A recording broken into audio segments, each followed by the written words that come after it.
Hello and welcome back to Dueling Park News. My name is Chase and we are over here at Universal Studios, Florida for another night of Halloween Horror Nights 2025.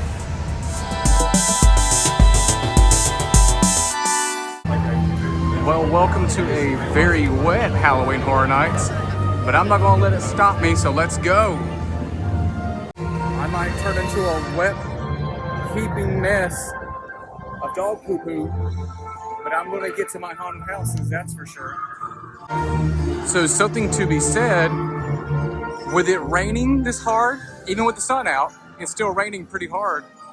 They remove all the scare actors, obviously so they don't like slip and fall and get hurt.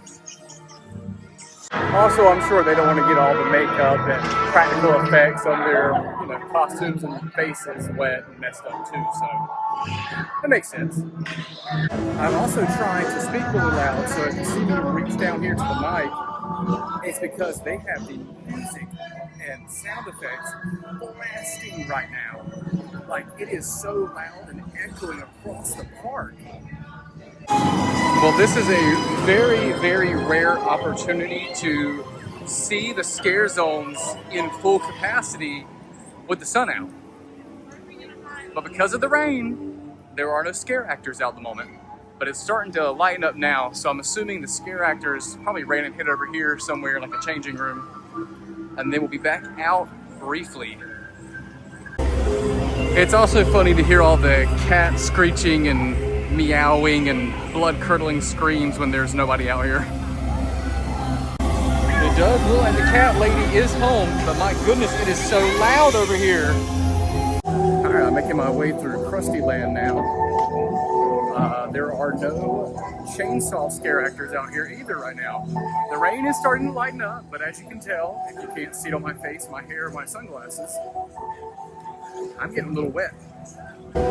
Hatchet and Chain is reporting a 10-minute wait, so that's pretty cool.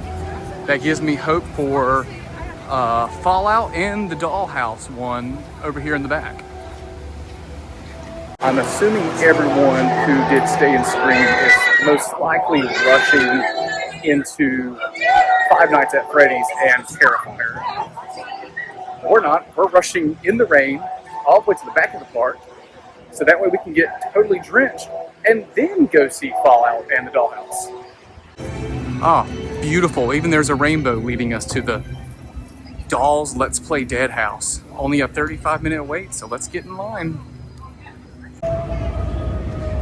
And this takes us to the side of Men in Black and to the back side of it too, where it's basically an empty parking lot with trailers and housing for show props and the floats for the parade. And the rainbow leads here. Oh, this is a beautiful wait right here.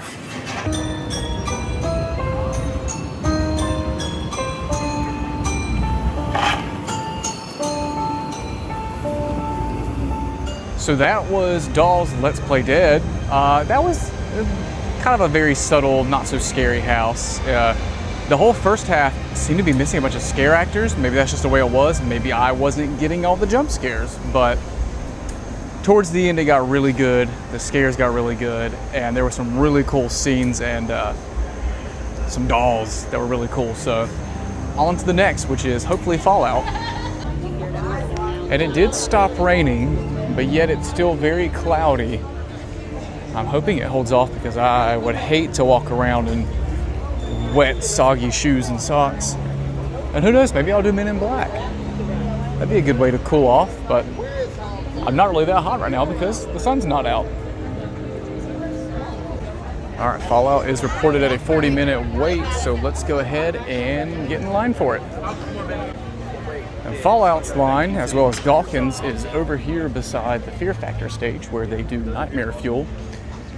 And we'll come around and most likely be right behind Men in Black, where we were just standing for Dolls Let's Play Dead. And if you're curious, this must be the people who are leaving the house. That just shows you how much of a long walk they have to do to leave this area. I guess because Hatchet and Chains and Dolls blocks off that exit so they can't get out except for the way they came in. Had to switch to my old man readers because it's getting harder for me to see when the sun goes down. One of the coolest things about Halloween Horror Nights is the ability to come back and see the behind the scenes of all the attractions. We get to go into basically the no man's land where all the team members and Universal staff work. So here's the congestion point.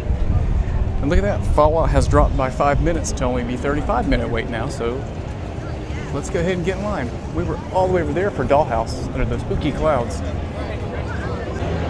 Now this is a very welcoming sight to see with the tent covering the queue.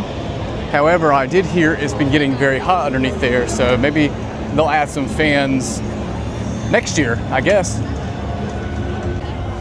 Well, here's the entrance. Kind of a tease because I gotta get right back in the queue.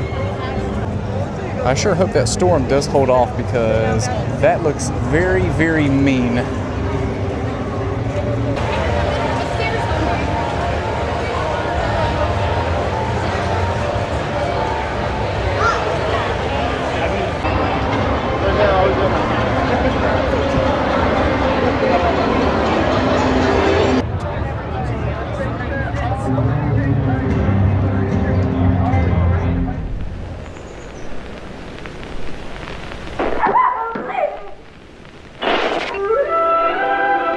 Good evening, citizen.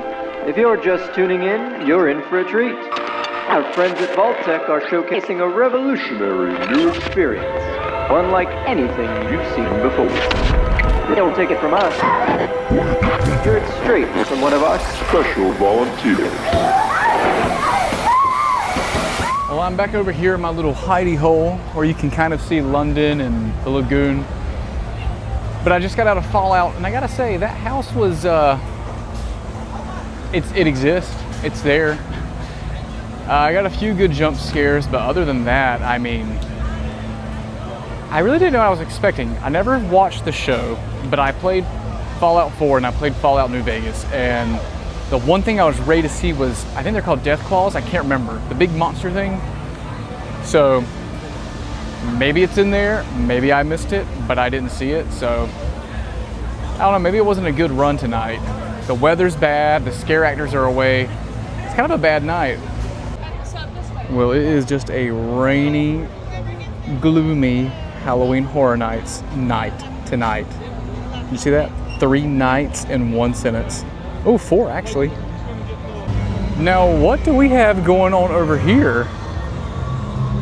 The Lagoon show is not going on right now, but the jets and projectors are showing. And this one was on right here, but now it's just this one. Ooh, I don't know if you saw that, but there was some bad lightning. But, oh, there it goes again. Yeah, what is this? So it looks like they must be testing the jets and the projectors right now. They've got a team member walking down here with a walkie, phoning somebody up there, probably where the projectors are, or actually like in that booth area maybe. Looks like they're just testing all the jets to make sure they're good for the Lagoon show because it is storming. So maybe they'll keep the Lagoon show going, but if there's lightning in the area, I don't know, I kind of doubt it. No zombies tonight at Mel's either. This rain is really ruining everything. Oh, check this out. Here's the Mel's die-in sign. That's always fun to see. Well, I hate that the masquerade is empty tonight, but we can take a look at the stages at least. My boy is slumped over here. You think he's okay?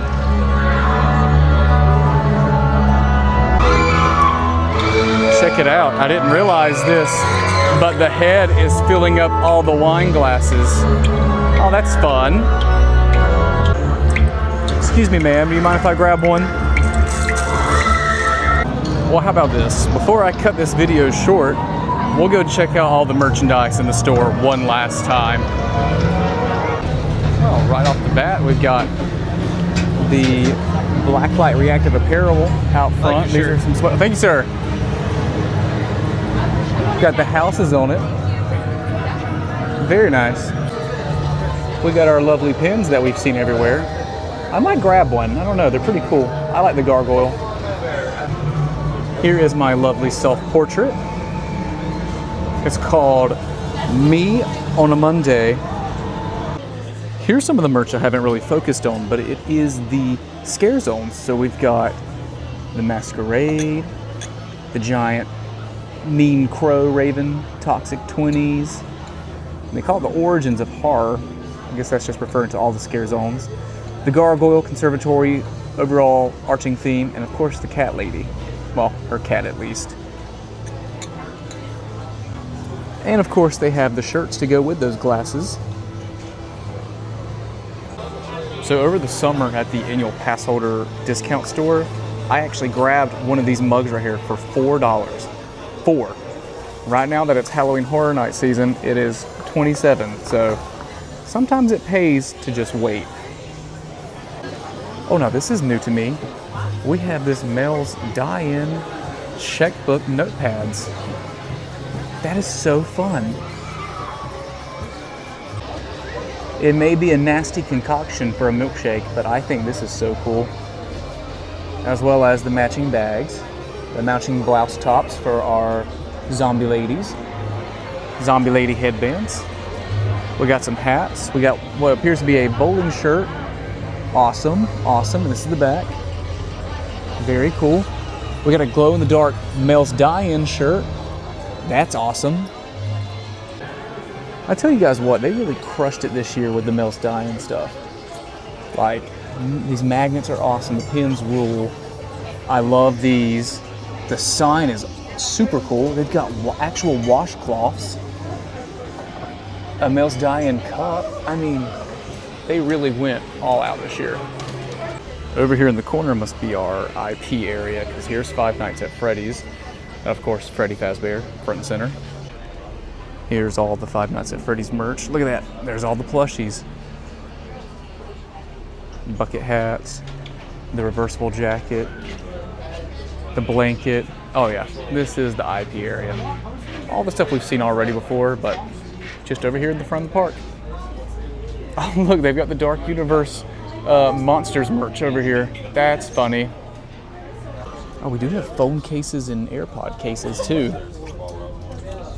Just in case you want to decorate all your Apple accessories. For the Fallout fans, I think this is pretty freaking sweet right here. All you need now is your little pet boy or pit boy, whatever it's called. Okay, it's raining a lot harder now, and it's getting a lot darker, so let's head on out of here. Well, that's gonna wrap it up for me tonight. I'll keep it short and brief since it's raining, I'm getting wet. Got to do Dolls Let's Play Dead. Then I got out of line, went and circled around over beside Men in Black and did Fallout. Gotta say they weren't really heavy hitters this year for Halloween Horror Nights, but I could have had a bad run through, so eventually I'll run through them again to see if they're better. But for now, thank you for watching and see you in the next video.